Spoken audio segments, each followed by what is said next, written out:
Hey, folks. IU Insider Zach Osterman here, Indianapolis Star. Talking to you obviously about today's news, this afternoon's news. It's finally sort of officially communicated.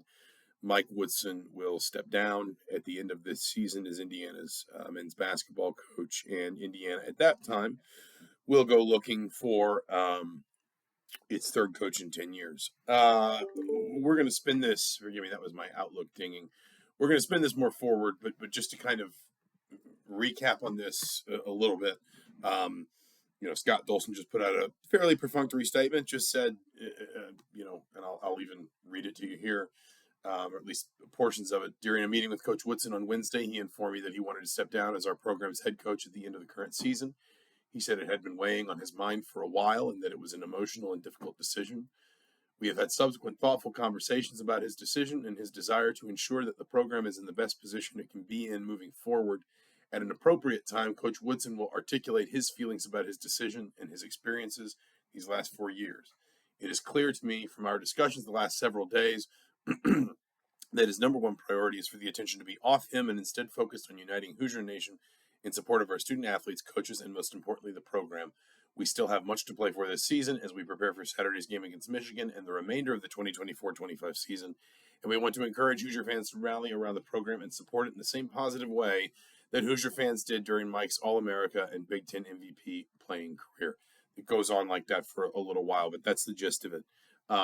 No discussion of like any kind of separation package. I'll get to that in a minute. I do think there will be more of that as time goes on.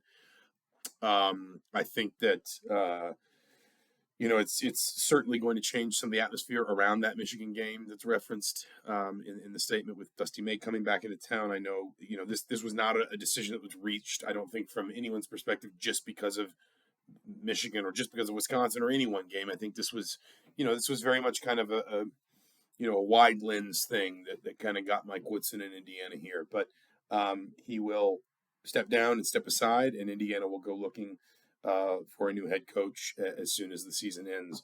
A few things. Number one, talking about the separation agreement, it's my understanding Woodson will receive something from the university. I'm not sure exactly what that is or the structure will be of that just yet.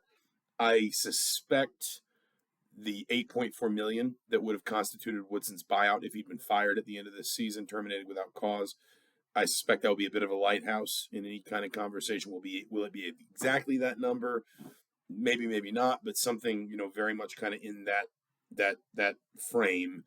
It is worth saying Woodson's contract amendment, which he signed in 2023, actually handed power to the university over to the university to allow Indiana, if it did terminate Woodson without cause, to spread his buyout into annual $1 million lump sum payments until the buyout was paid in full.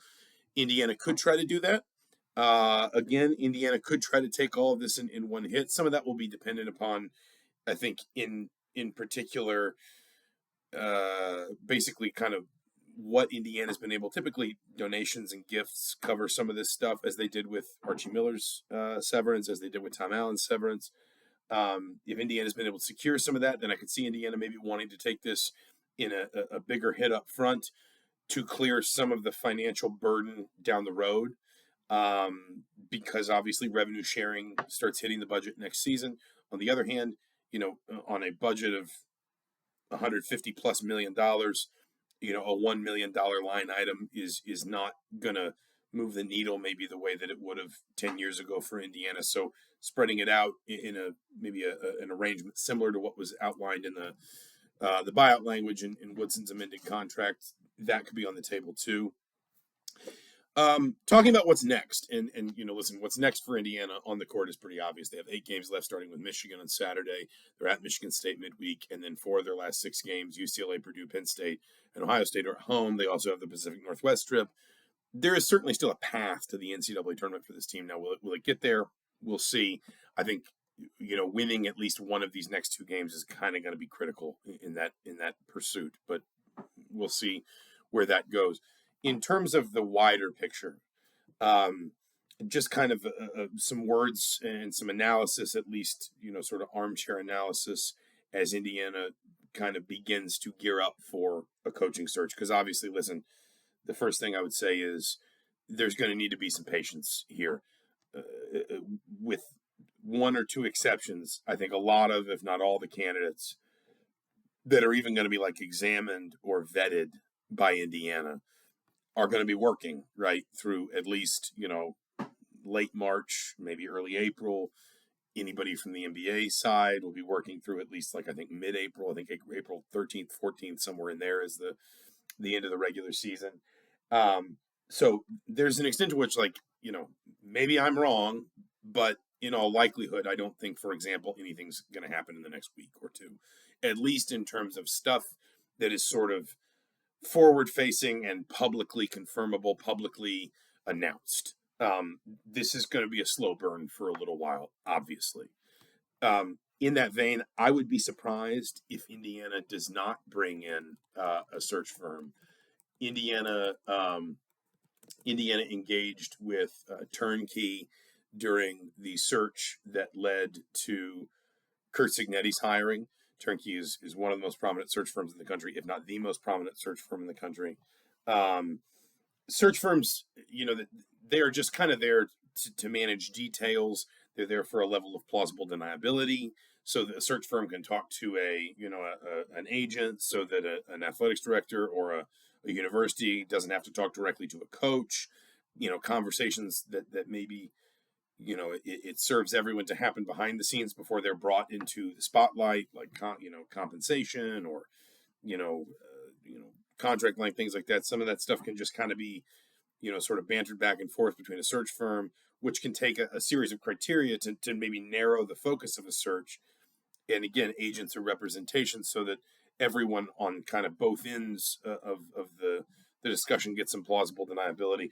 I think a search firm is probably going to be even more important here, because Indiana's got some time to cover here, and Scott Dolson is not going to want to turn the search into something that is a distraction in season for the team, and for Mike Woodson and his players. So I think the discretion that a search firm provides, I think, is something that I suspect will appeal to Indiana. I think there will be some inevitable Kurt Cignetti comparisons. Obviously, these are not perfectly analogous situations. Indiana, the search, Indiana knew and intended for the search for Kurt Cignetti that started on a Sunday to be done within about a week. That timeline is almost certainly not going to fit here. But what I do think is, Scott Dolson was very clear-eyed when he went into that search about the things, the way, the sort of, sort of bullet points that a candidate needed to be able to check off before he was going to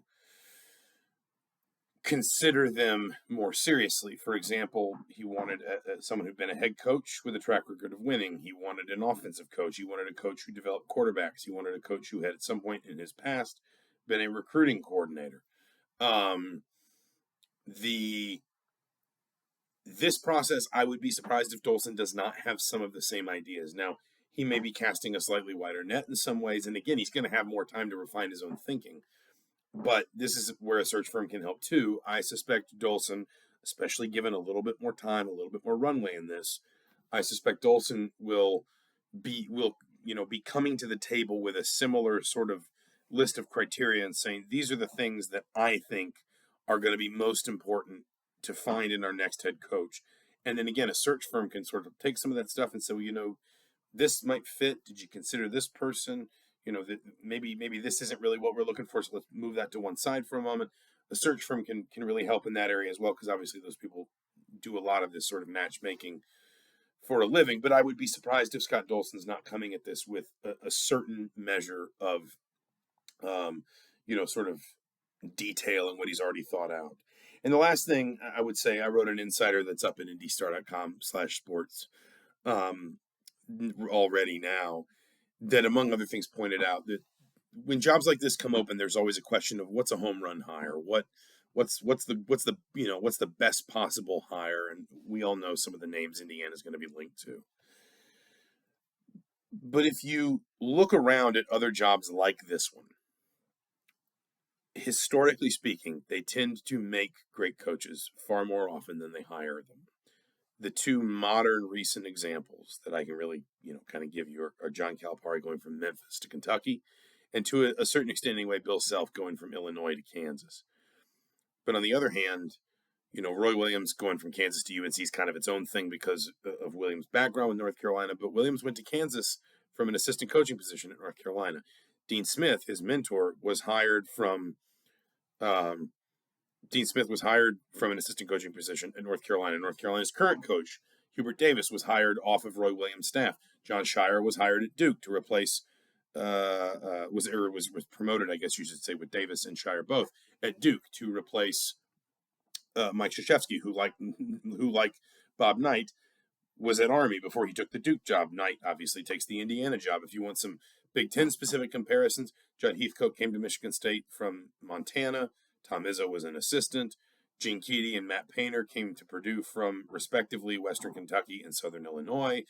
Bo Ryan was at Wisconsin, Milwaukee. I mean, we can kind of keep going on here. And yes, there are some outliers. There are some examples that buck the trend. But more often than not, when jobs like this come open and they hire successfully, they hire people, they hire coaches who are, on an upward trajectory or have, clearly elite qualities, but they really grow into the career that comes to define, the success that comes to define their career while they are in that job.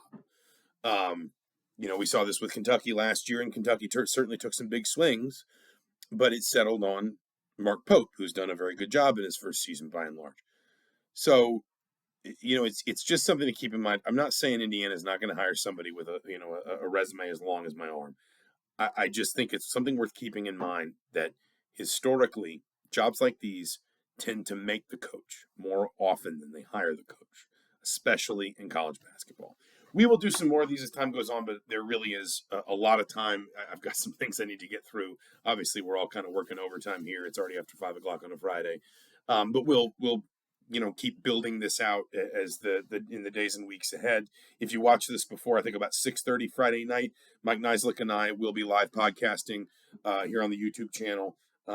So join us for that if you are so inclined.